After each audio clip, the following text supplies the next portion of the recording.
გამარჯობა ქალბატონებო და ბატონებო. მოგესალმებით, როგორც ჩემს გამომწერებს პირველ რიგში, ასევე მათ ვინც მომისმენს. დღეს ცოტა განსხვავებული რამე უნდა ჩავწერო, სხვათა შორის ბევრი ვიფიქრე. ჩამეწერა ეს ვიდეო თუ არა. რადგან არსებობენ ადამიანები სხვადასხვა კატეგორიის ადამიანები არსებობენ, რომლებიც საუბრობენ მაგალითად აი ზოგი 70 წლისა და იძახის აი ჯარში რო ვიყავი და ერთი და იგივე თემას მეორე იძახის რომ მაგალითად ციხეში რო ვიყავი, მესამე ამბობს აი ამდენი სიკეთე გავაკეთე და ეს იმას გავუკეთე, ის იმას სიკეთე ვერ დაინახა. ნუ მეოთხე იმას მეხოდა სხვადასხვა კატეგორიის ადამიანები არიან და სხვათა შორის რა არის, იცით, მე ამ წარსულის ერთფეროვანი არ მქონია, ესეთი წარსული და თუ რაიმეს უყვები, იმასაც სათუთად ვარჩევ, როგორი თემა შევარჩიო, რომ ადამიანებს ისე არ მოხვდეთ, მაგალითად, რომ არ ჩათვალონ, რომ მაგალითად ეს მიუღებელია ადამიანისთვის მოსახულეთ.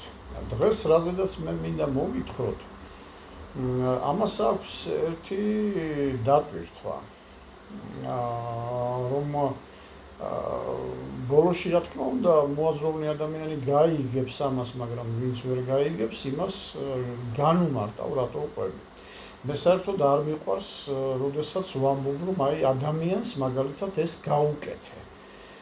და როდესაც საუბარს დავიწყებ, მე ესე არ გამიგოთ, იცით, იმიტომ რომ კიდე გეუბნებით, ამ ჩემს მონაყოლს სულ სხვა დატვირთვა. ანუ აქ სახელმწიფოებრივ მნიშვნელობაზეა საუბარი და არა ვთქვათ კერძო შემთხვევაზე, რომელიც მე შემევთქვა. მინიშნება გავაკეთე, რაც თავარია და კიდე გეუბნებით, მაინც განვმარტავ ამას, რატო ვლაპარაკობ იმ ადამიანებისთვის, ვინც მაგალითად ვერ გაიგებს, რატომ მოკლევი ეს.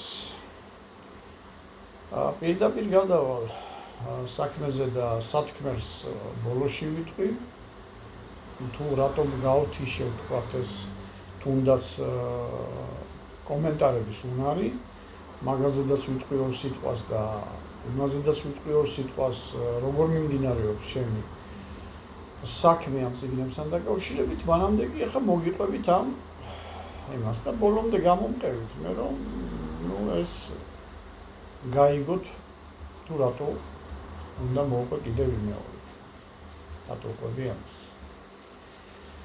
2002 წელს თქვენ ვინც იცით და გახსოვთ, ფილარმონიის წინ იყო დიდი შენობა, იქ სტამბაც ფუნქციონირებდა და სხვადასხვა გამომცემლობები იყო, ჟურნალები და ასე შემდეგ, რედაქციები, გამომცემლობა სამშობლო ერქვა მას. გამომცემლობა სამშობლოდან შიგნიდანაც გადიოდა კარი და გარედანაც ძველი ბელინსკის ქუჩა რო ადის, ახლა ჭოველიძის, იქიდანაც შედიოდა კარი, სასადილო იყო ერთი თუ გახსოვთ. აი გამომცემლობა სამშობლოში ერთ-ერთ გამომცემლობასთან მქონდა საქმე და დაიბეჭდა ჩემი ორი წიგნი. ჩემი უფროსი მეგობრის დახმარებით დამეხმარა იმ წიგნების გამოცემაში, რაღაცები დამჭირდა და დახმარება გამიწია ჩემმა უფროსმა მეგობარმა, მე არაერთხელ მithქვავს მეუფე თადეოზმა, სულ ყოველთვის ახლა ვიღაც მეხმარებოდა, ხშირად რა თქმა უნდა მეუფე მეხმარებოდა.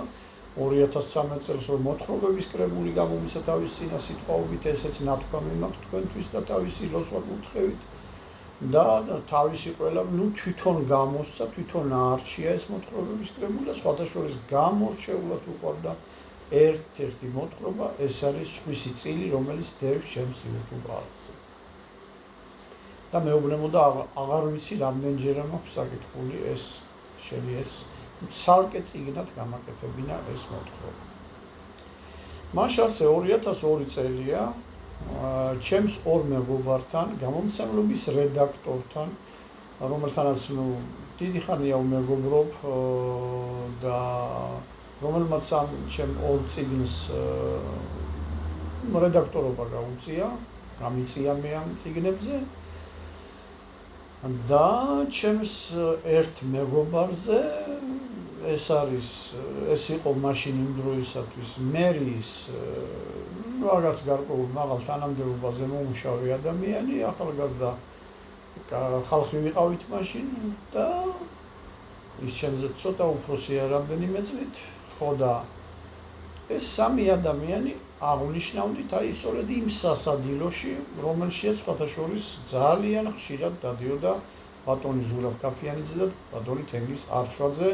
ხშირად შევხვედრივართ იმ სასადილოში ერთმანეთს და რაღაც გადაგზავნა, გადმოგზავნა, ერთმანეთთან მქონია, ერთადაც მოგვიხენია ჩემო ბატონო და სხვა ბევრი ისეთი ადამიანები, რომლებიც ვაჟკაც ხალხად მიიჩნეოდა თავის დროზე და ძველ იმ საქართველოში, იმ დროინდელ საქართველოში, ძველ საქართველოს იმიტომ უწოდებ, რომ მაშინ ის მორალი და ის უფრო მეტად იყო, ვიდრე მაგალითად დღეს და ამის მიზეზიც გითხარით, ეს ჩემი გამოსვლის მთავარი მიზეზი იყო, როდესაც მე გამოვედი მაგისთვის, რომ უკვე ფაქტიურად მთლიანად იშლება, მორალურად იშლება ერი.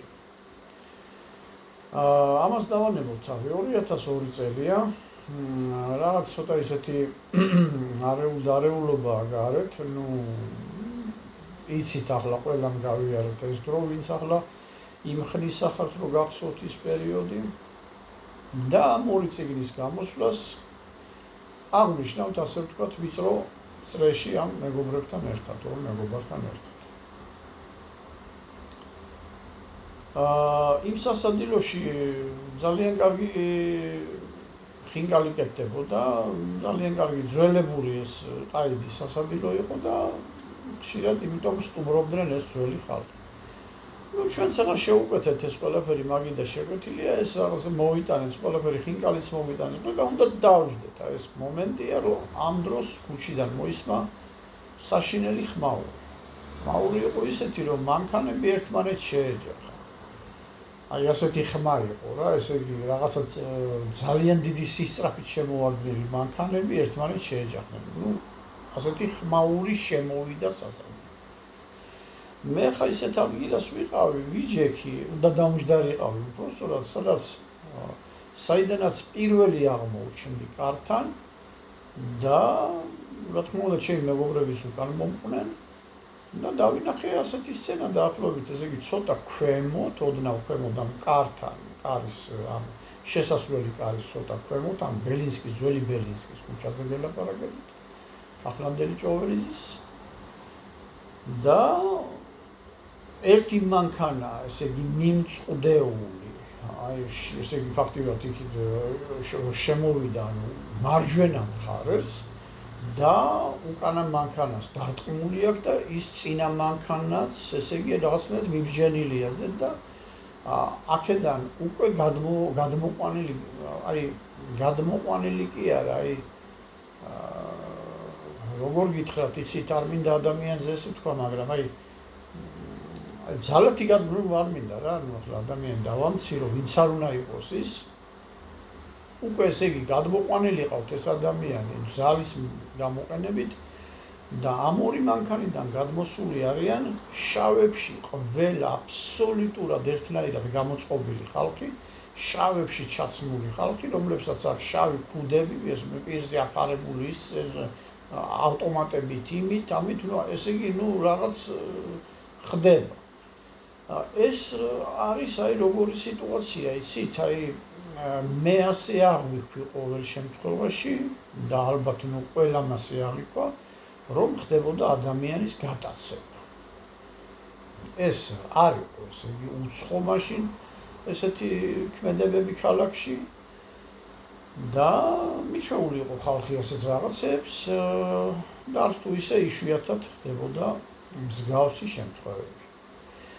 და როდესაც ესე იგი ეს აი როგორ გეუბნებით, იცით, ეს ყველაფერი ახლა რომ გიყვებით და ამას გარკვეული დრო გადის, მაგრამ აი იქ უკვე იქ რაღაცა წამები გადიოდა ამ ჩვენი გადაწყვეტილების, იმათი მოქმედების და აი ამ ყველაფერში გადიოდა მხოლოდ წამები. დრო იყო რაღაც სისწრაფით გადმოიყვანეს ამ სისწრაფეში, ესე იგი ქვემოთა მანქანისკენ წაიყვანეს ეს იძულებით, რა თქმა უნდა, ეს გადმოყვანილი ახალგაზრდა კაცი და აი ეს 4 კაცს უჭირავს ეს, ესე იგი აწეული ყავთ, ესე იგი ორს ფეხებში უულია ხელი და ორს ხელებში და ესე მიყავთ ქვემოთა მანქანის უკანა სავარძელზე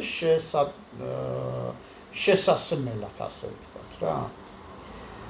მეორე მხრიდან გაღებულია ორივე კარი მანქანის და იქიდანაც უკვე აი მე რომ იქ მივედი უკვე სირბილით, ხო? ნუ აი ეს კიდე გეუბნებით ეს ყველაფერი წამებში ხდება.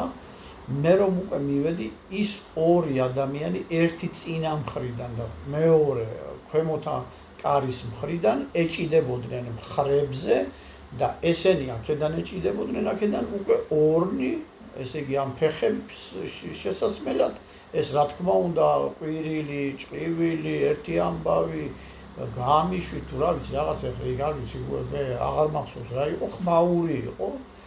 ნუ ამ დროს ესე იგი გარეთ უკვე ზოგი ფანჯრებიდან იყურება, ზოგი მანქანები გაჩერდა, ხალხი გაჩერდა, ნუ რაღაცა და მე რომ მივედი უკვე აი იქ უკვე ადგილზე რომ მივირბინე, აქ არ ვიცი ახლა რამდენი ადამიანი იყო, ნუ ჩავთვალოთ რომ ერთი 7-8 კაცი მონაწილეობდა ამ ოპერაციაში, ასე ვთქვათ რა. ხო და ალბათ ახლა ზუსტად აღარ მახსოვს, მაგრამ ნუ დაახლოებით რამდენიმე ავტომატიანი ადამიანი აი ესეთი ფორმით ხდებოდა ეს ყველაფერი. და როდესაც მე მივატანე უკვე აქეთან მხრიდან, ახლა ის ბორდიურის მხრიდან ეჭიდებიანი, ანუ მანქანის მარჯვენა მხრიდან იმ ორი კარიდან ეჭიდებიან იმას მხრებში, რომ ესენი ეს შეათრიონის შესწიონ შიგნით და ესენი აქედან აწვევიან და როდესაც მივედი უკვე და მივატანე ამ ყველაფერს, ფეხები გააქვს გარეთ, ერთადერთი ვარიანტი იყო მისთვის, ესე იგი ფეხებში, ანუ ფეხსაცმელებთან, აი კოჭებთან წამეულო ხელი, მეტი მე ვერსად ვერ მოვკიდებდი, იმიტომ რომ მაღლა ამათ ეჭირათ ამ ორ ადამიანს და აი ამ გამოყოფილ ამ ორ ფეხში წავავლე ხელები, ერთი ფეხი მივაბჯინე მანქანის იმას, რა ქვია, დაბლა იმ კარების თვითონ კიდეს, გაღებული კარების კიდეს დაბლა და ერთი ფეხი მივაბჯინე და მთელი ძალით აი ესე უესრად დავკაჩე ეს ადამიანი და რო დავკაჩე იმ ერთ-ერთმა ხელი გაუშვა და მეორე, რომელიც ქვემოთა კარიდან ეჭიდებოდა ამას ამ ზურგზე, შიგ შემოითრიე მანქანაში, ანუ იმან ხელი არ გაუშვა ამას და ამათ უცბად ხელი გაუშვეს და სანამ მე ძიზგილაობას დამიწყებდნენ, ეს ჩემი მეგობრები ჩაერივნენ ამ იმაში რა. ნუ ატყდა ერთი ამბავი ერთმანეთთან, რა ვიცი, რაღაც გაწევ, გამოწევა, ისე მთელი ამასობაში მე ეს ბიჭი გამოათრიე, გამოუგლიჯი ამათ ხელიდან. ნუ კიდე გეუბნებით, მე ამ დროს ვფიქრობ, რომ ეს არის ადამიანის გატაცება და მე უნდა გადავარჩინო ეს ადამიანი, ჩემი ვალია, მაგრამ მე არ დავეძებ ახლა იქ ვიღაც ავტომატს მომიშვებს, იმას მომიშვებს, ნუ ახლა არ მინდა ახლა ისე მოგაჩვენოთ თავი რომ ისა, მაგრამ ნუ ყოველთვის აი რა არის იცით, ადამიანის მიმართ ცოტა ალბათ რა ვიცი, ახლა ჩემი შემოქმედებიდანაც გრძნობთ ამას და ჩემი ცხოვრებიდანაც ადამიანის მიმართ ყოველთვის მქონდა განცდა, რომ თუ საშველი იყო ის აუცილებლად თუ ადამიანი ხარ, ახლა უნდა გამოიღო ხელი თუ არა და მაშინ ესე იგი არსებობს ორი კატეგორია არსებობს, ხო, დედამიწაზე, ესე იგი ლაჩარი და ის მამაცი და როცა რაღაცა გააქვს გულში სიყვარული, სიმამაცესაც გაძლევს ის სიყვარული გასულა. თუ რა სიძულვილი და ბძულვარებით დადიხარ, არც კაცი ხარ და არც ადამიანი და არაფერი, ხო? ნუ მე იმ დროს ამაზე არ ვფიქრობდი, არ ჩემი მეგობრები, რომ იქ ვიღაცა აქ რაღაცას, რა თქმა უნდა, საშიშროება არსებობდა და მასე დროს ყოველთვის არსებობს საშიშროება და არ იცი რა ხდება. ნუ ეს ადამიანი გამოუგლიჯი ამათ ხელიდან და დაბალი ტანის ბიჭი იყო ახლა, ნუ ჩვენთან შედარებით და საერთოდაც რა ისე და ამოეფარე რა, რომ ვიღაცას ან ზურგიდან არ გაერთხან რაღაცა ზემოთ წამოიყვანენ. წამოიყვანე ამან ახლა სამშვიდობოს იგზნო და ამასობაში ხალხი არის, რავი, ალბათ მე ვერ დავთვლიდი იმ ხალხს, მაგრამ სეირის მაყურებელი ახლო კაციშვილი არ მოსულა, სეირის მაყურებელი ალბათ ერთი 300-400 კაცი დგა გარეთ შემოკრებილა უბანი თუ რა ვიცი გარედან გამოსული მთელი ამბავია რა და დგას ხალხი და იყურება. ნუ ხალხი ხო ამაში მონაწილეობას არ იღებს არასდროს ესეთ მომენტებში, იმიტომ რომ ყველა საკუთარ თავს უთხილდება. ამ დროს ვისა აქ ახლა ზმახარი ხინკლისა და იმების ჯავრი და წიგნების ჯავრი გას. ხო და ადამიანია საშველი, ხო? ანუ ეს ბიჭი როგორც იქნა გამოვტაცე რა ხელიდან ამ მომხდურებს, ამ ჩემს მეგობარს, რომელიც ქალაქის მერიაში მუშაობდა. არ ვიცი ხა ზუსტად პოლიციის უფროს დაურეკა თუ ვის დაურეკა, ოპერატიული ჯგუფი, მთაწმინდის პოლიციის ოპერატიული ჯგუფი მოვარდა უცებ. ნუ ეს ხალხი არ გაქცეულა, ეს ავტომატშიკები, ეს შავად დაბურული ხალხი და როდესაც ეს გამოიყვანე უკვე სამშვიდობოდ ზემოთ ხალხი დგა და ვიღაცამ დაიძახა რომ ბატონი ვახტანგი მოდისო, ბატონი ვახტანგიო და ეს ბატონი ვახტანგი ყოფილა ამისი მამა და ეს თავად ყოფილა ჟორიკა რულუა, როგორც მე გავიგებდა. მე არ ვიცი ჟორიკა რულუა კი მქონდა გაგებული ვიღაცა იყო, მაგრამ მე გავიგე რომ მე გადამირჩენია ფაქტიურად ჟორიკა რულუა, რას გადავარჩინე ახლა წარმოიდგინეთ სანომრე ნიშნები იმათ არ ჰქონდა, ამოსაცნობი არავითარი ნიშანი არ ჰქონდათ, როდესაც იმ პოლიციელებს მე განუცხადებიათ ამ ჩემი მეგობრისთვის, ამ მერის თანამშრომლისთვის, რომ ესენიო ოპერატივნიკები იყვნენ, რომ იმიდან რა ქვია სამართლოდან. ნუ რა არის იცით, მაშინ იყო ესეთი ამბავი, მზადდებოდა ეს რაღაცა ეგრეთ წოდებული რევოლუცია და არსებობდა ალბათ რაღაცა ქართული ჯგუფი, რომელსაც უნდოდა ამ ხალხის განეიტრალება, რომელი ხალხიც ალბათ ამ ვითომ რევოლუციაში მონაწილეობას მიიღებდა. უნდა მიიღოთ მონაწილეობა. ალბათ მუშაობდა, მე ესენი არ ვიცოდი ახლა ნუ იქ ადგილზე რას გაარკვევ ვინ არის და რას ეს მერე გამოვიტანენ დასკვნა და ვფიქრობ შესაძლებელია რომ ეს ჟორიკა რულუა წაიყვანა თიქიდან და საერთოდ ვეღარ იყო ვერავის იმისი კვალი და ალი და კვალი რა ვერც გაეგო სად დაიკარგა.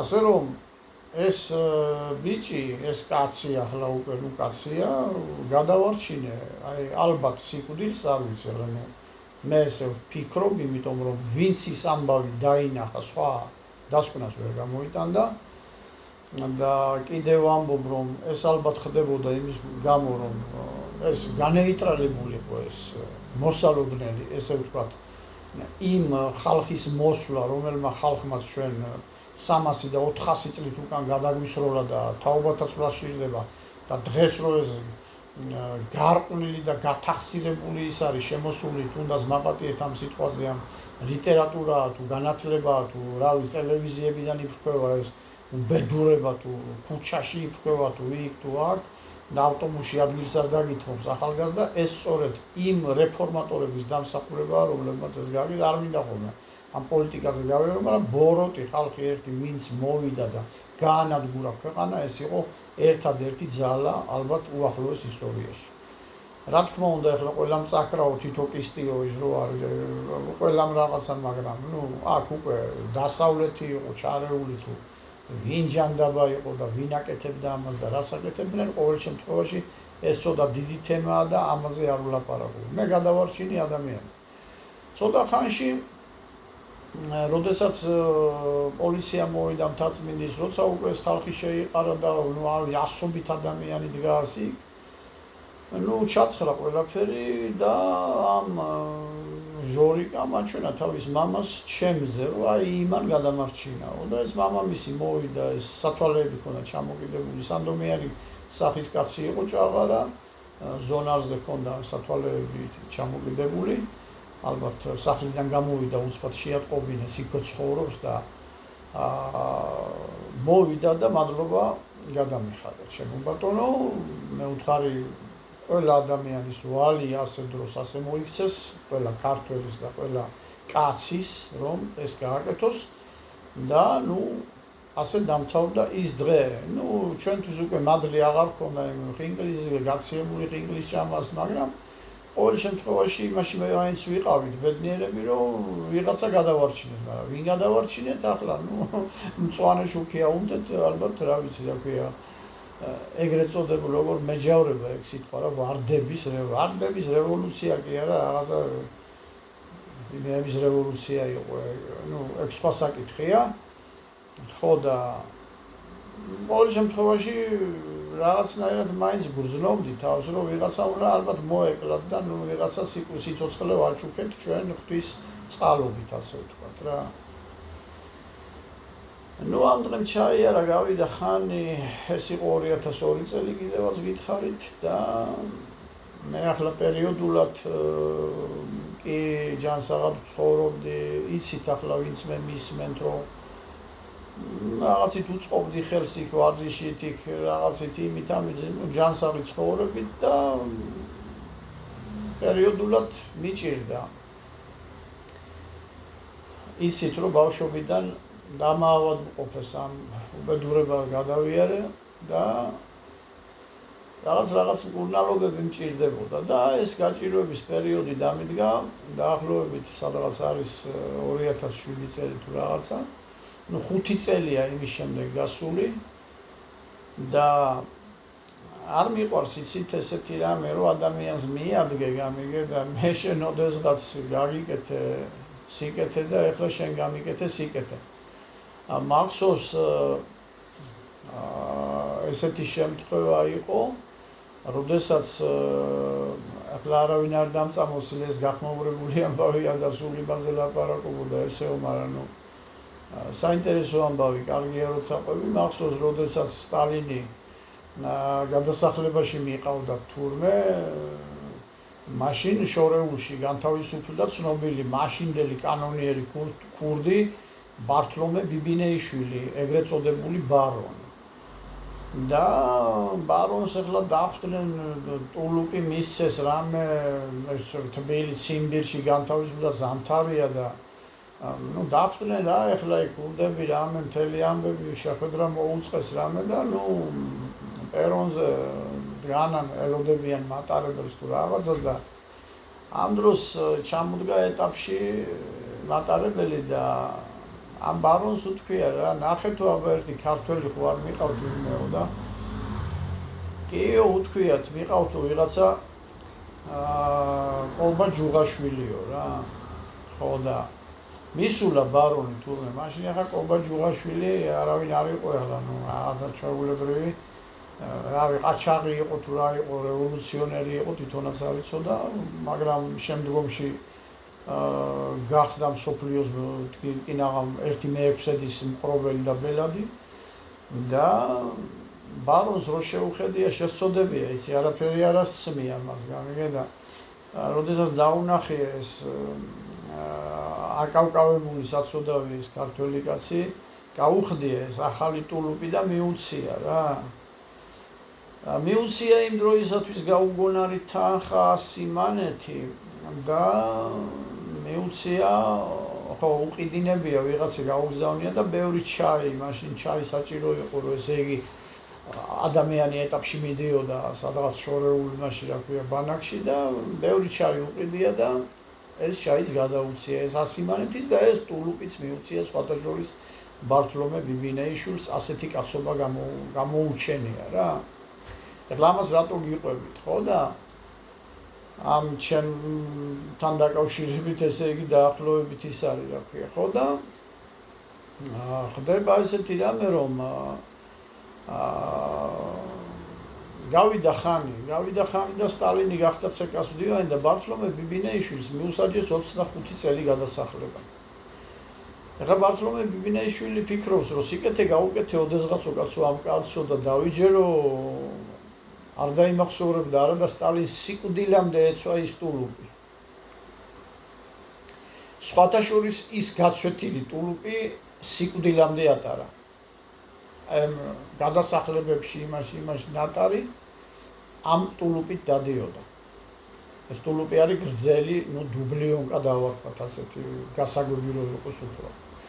და წერს ახლა რაღაც არზას ამ სტალინს კრემლში, რომ ვიღაცამ შეუტანოს ახლა ქურდი კაცია და ყავს ახლა იქ ვიღაცა რაღაცას გაიჩალიჩებს და რაღაცას მიარბის, მაგრამ თურმე უყურებს კამოყოფილა ეს პეტროსიანი მასთან და უთქვია ბიჭო მაგ ხელა წერილსო არ მისცემენო იმასო და ვერც შეიტანენო და არც არავინ არ გადასცემსო და მოდი მე გეტყვიო რა რაც უნდა ახლა ის ცოტა ეშმაკი იყო კამო და რაც უნდა დაწერო და რომ გაუგიარო ესე იყო რამე იგი და დაწერეო ასეთ სიტყვები დაუწერეო რა ახლა ნუ ბართლომეს ვერ ასწავლიდა ის ამას ყველაფერს მაგრამ ნუ მან იცნობდა სტალინს და ნუ იცოდა ეს რაღაცეები ამ რევოლუციური მეებში გარკვეული იყო დაუწერეო ასეთი რამეო გაიგე ყობა მე იქ ვარ სადაც ოდესღაც შენ იყავი ოღონდ ქურქისა და მომავლის იმედის გარეშე ბართლომე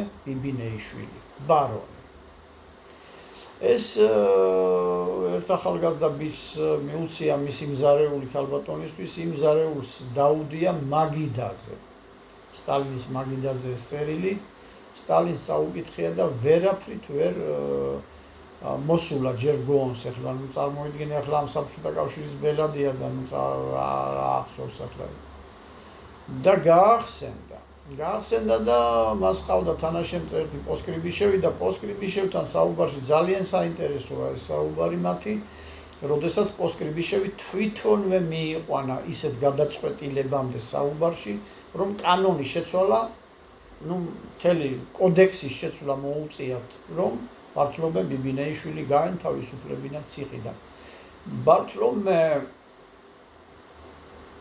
იცით ესეთ ისტორიებს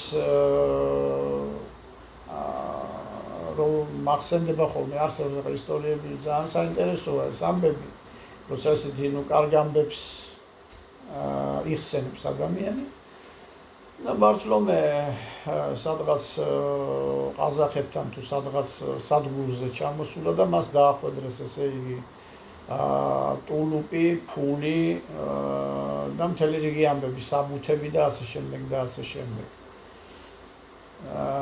რა თქმა უნდა გაუხარდა ბართლომეს ეს სტალინმა გაუკეთა. და როდესაც გადმოლახა საქართველოს კარიბჭე და შემოვიდა აფხაზეთში მატარებელი რო გაჩერებულა ჩამოსულა ბართლომე ჩაუსუნთქია საქართველოს ჰაერი და ცხონებულს გული გაუსკდა თურმე და მომკვდარა ერთი სიტყვით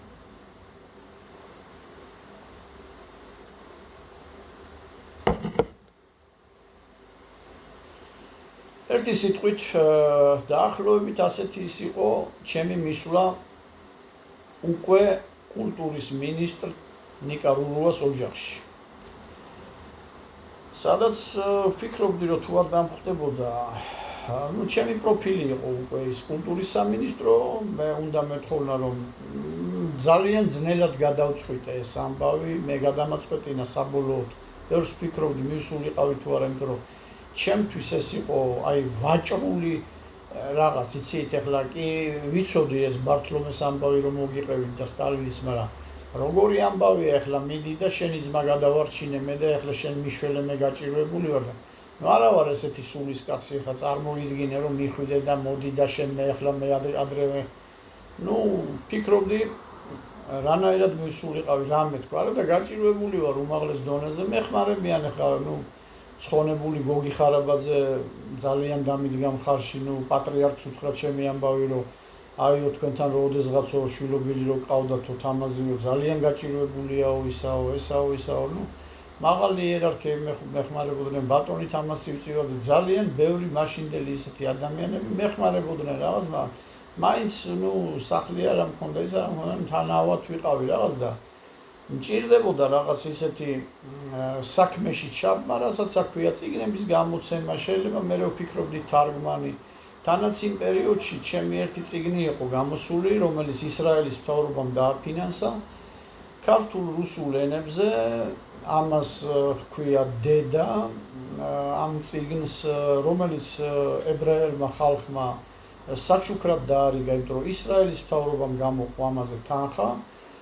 და დაფინანსდა, იმიტომ რომ ასე არის ებრაული ოჯახის ერთ-ერთი ოჯახის ტრაგედია, ნუ ბევრს არ გავაგრძელებ, ეს ძალიან ისეთი წიგნია, რომელიც მთელი ებრაელობა ტიროდა, იმიტომ რომ ტრაგედია მოხდა, გამგზავრებული იყო ქალი ისრაელში, რომელიც შვილი არ ენახა 17 წლის განმავლობაში და გული გაუსკდა იმყავეს და მოგდა.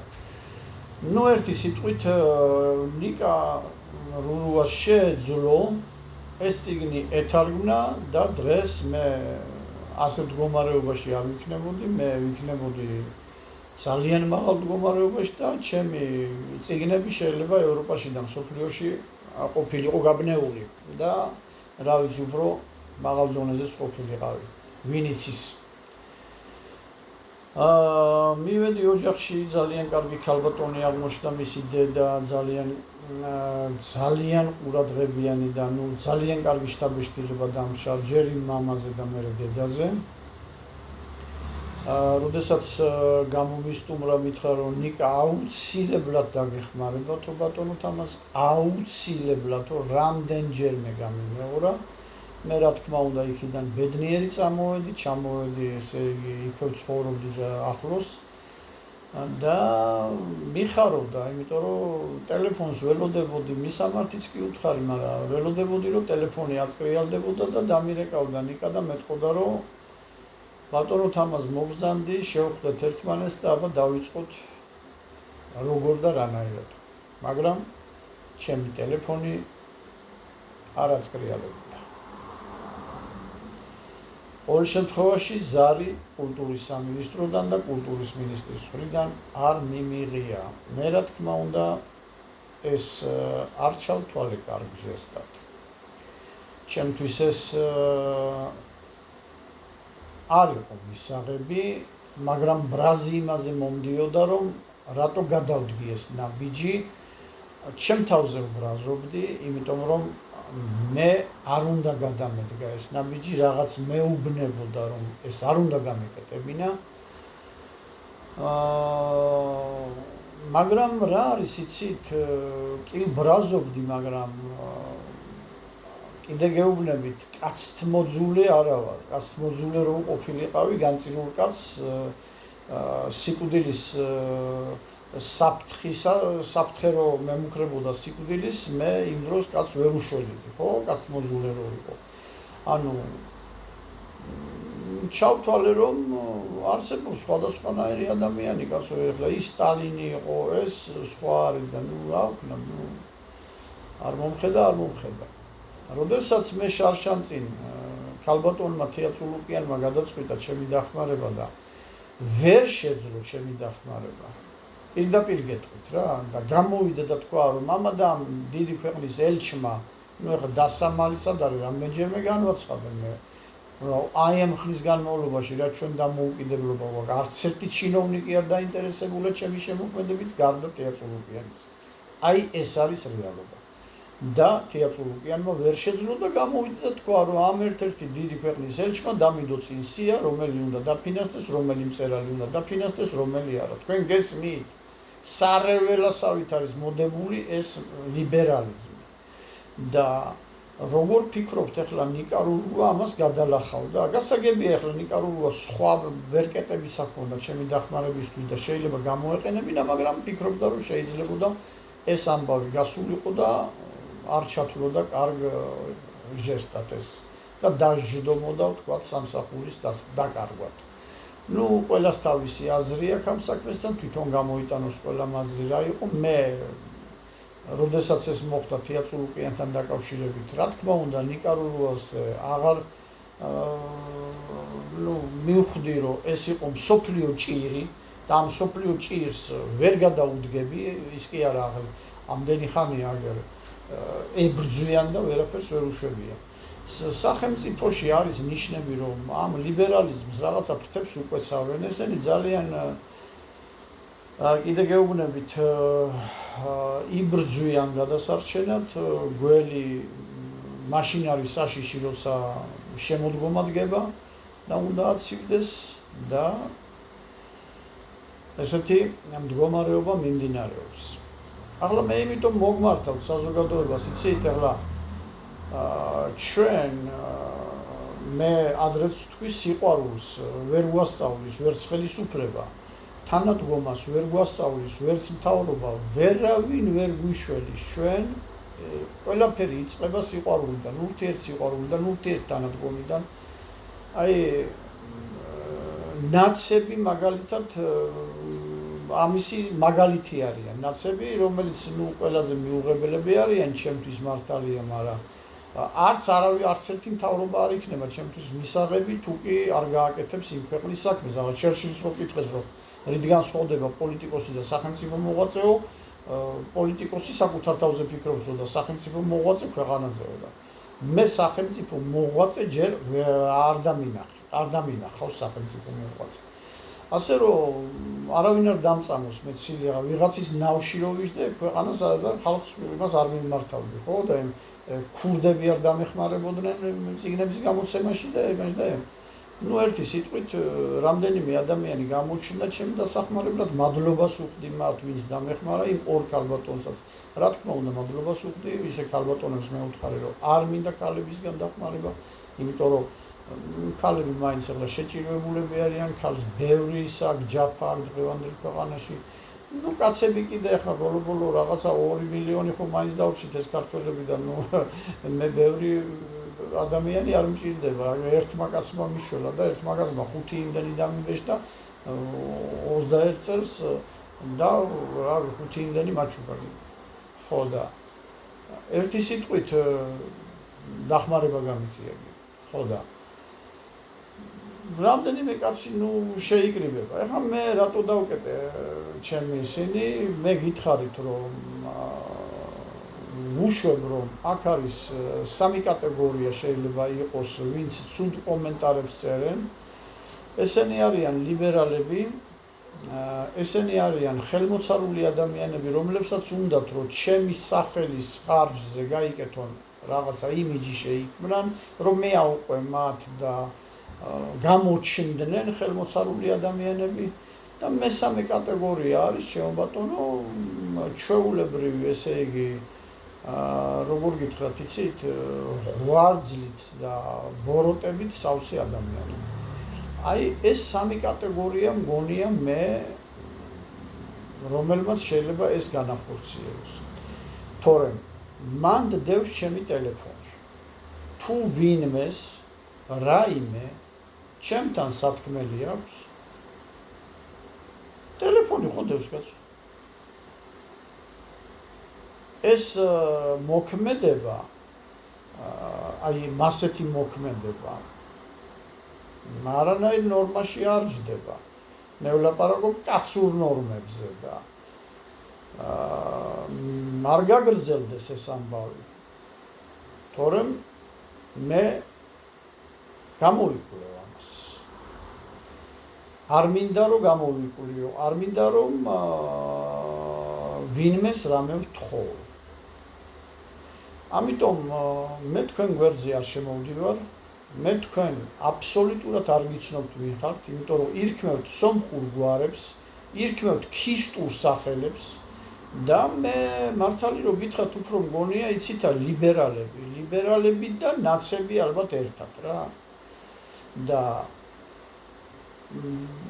ვიტომ რომ მათიციან ეს აი ბოროტება იცით ახლა მე ავლაბარში ვიცხოვრე ძალიან დიდხანს და ძალიან კარგად ვიცი მაგალითად სომხის ფსიქოლოგია სომეხი ეროვნებას მაგალითად არ ჭირდება ნუ სომეხმა შეიძლება სხვა რამე გააკეთოს მაგრამ აი ამ მოცემულ მომენტში ქართველ მწერალს არ დაუპირისპირდება და თან არ დაიწერს სომხურ გვარს რომც გააკეთოს ზოგიერთი არ გააკეთებს რაც შეეხება ახლა ქისტის ეთნოს კარგად ვიცნობ იმიტომ რომ ნუ მქონია ახლა ურთიერთობა მათთან და ქისტი არც ერთი ქისტი აი არც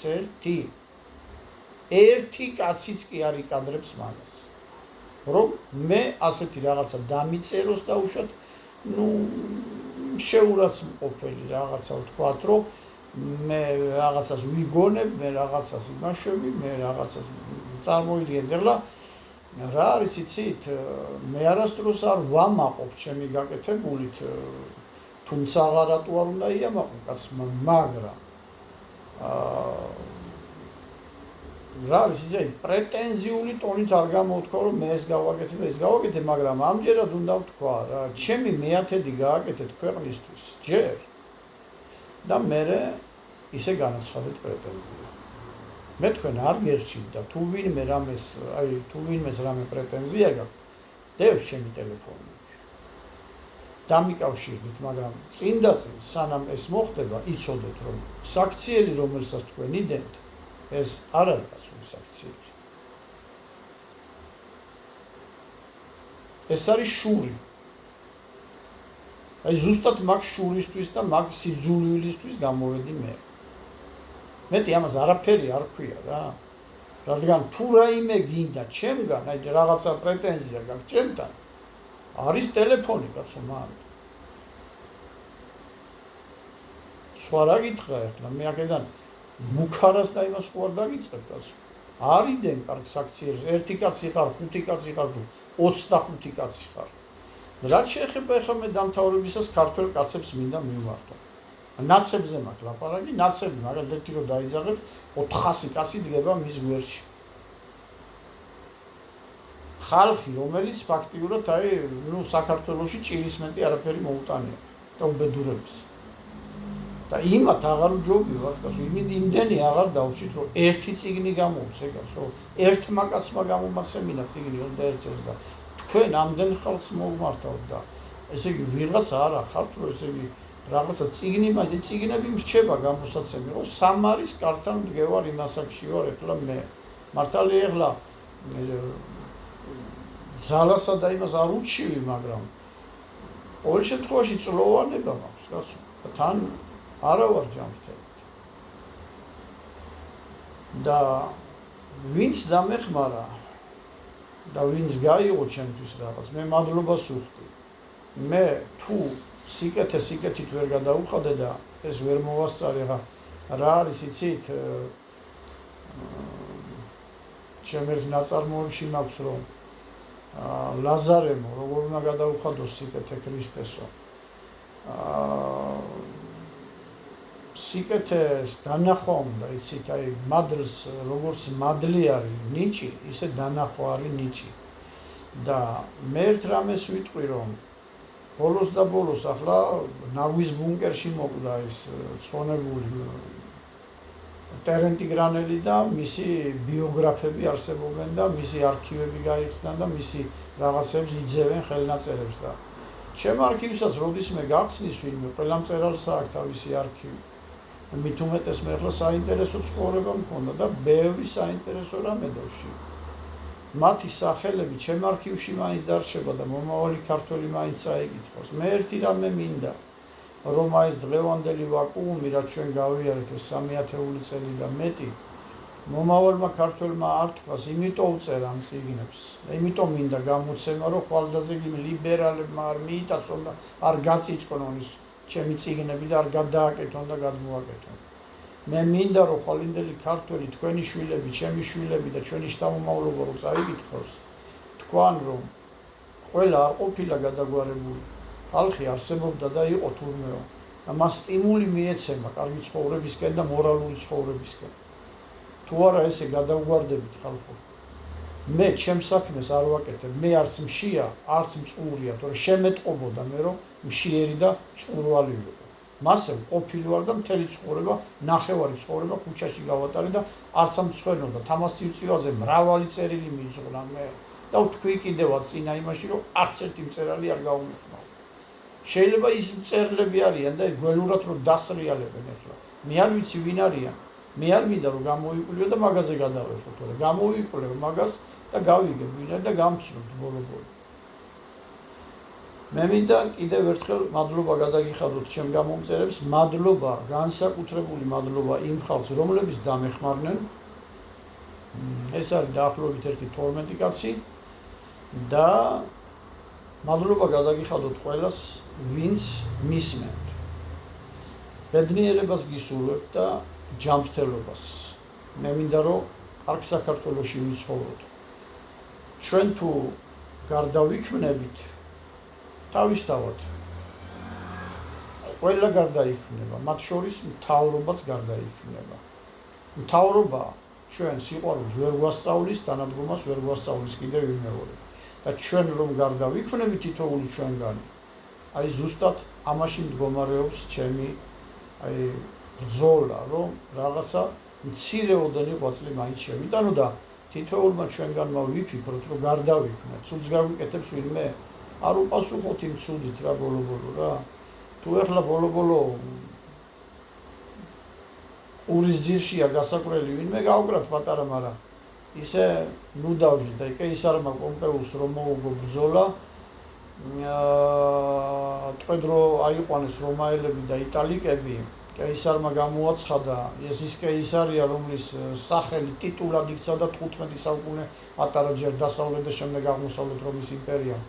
ტიტული იყო კეისარი, ფაქტიურად სახელი კი აღარ იყო, ტიტული იყო სათავეში მდგომი ადამიანისა. კეისარმა თქვა, აპატიეთ ყველას ჩვენ მოძმეებს, ისინი შემცდარი არიან. ამიტომ იყო ის კეისარი.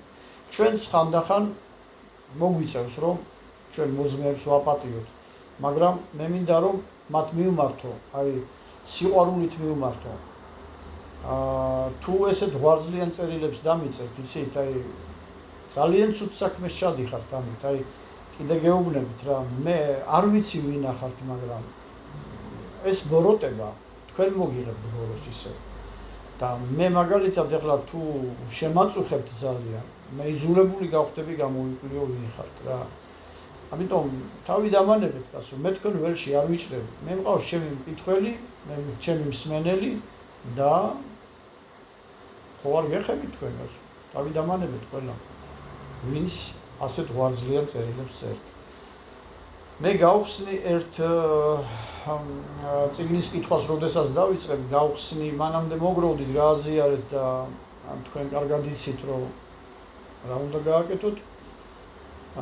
გავხსნი ერთ ადგილს, მაგალითად, რომელზეც აი წიგნის კითხვას რო დავიწყებ, აი ეხლა ამას მაგალითად გავხსნი, იმას გავაკონტროლებ. ახლა მე არ მცალია, იცით, ხან რაღაცას უზივარ წერ, ვეშურები დროს, რომ კიდე ცოტა ხანი თუ კიდე მიწერია სიცოცხლე, გამოვიყენო ეს, რომ ეხლა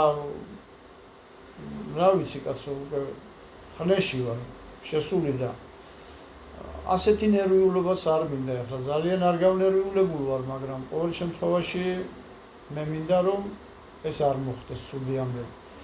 ვიყვარდეს ერთმანეთი და ყველა ღმერთმა დაგლოცოთ, ბედნიერად იყავით ყველა, ჯანმრთელად და აბა თქვენ იცით, მე წიგნის კითხვას დავიწყებ და მოგროვდით, თუ ის არის გამოიწერეთ ჩემი გვერდი და რა ვიცი, ვიურთიერთობოთ, შემდეგ დაგვენახებს დრო.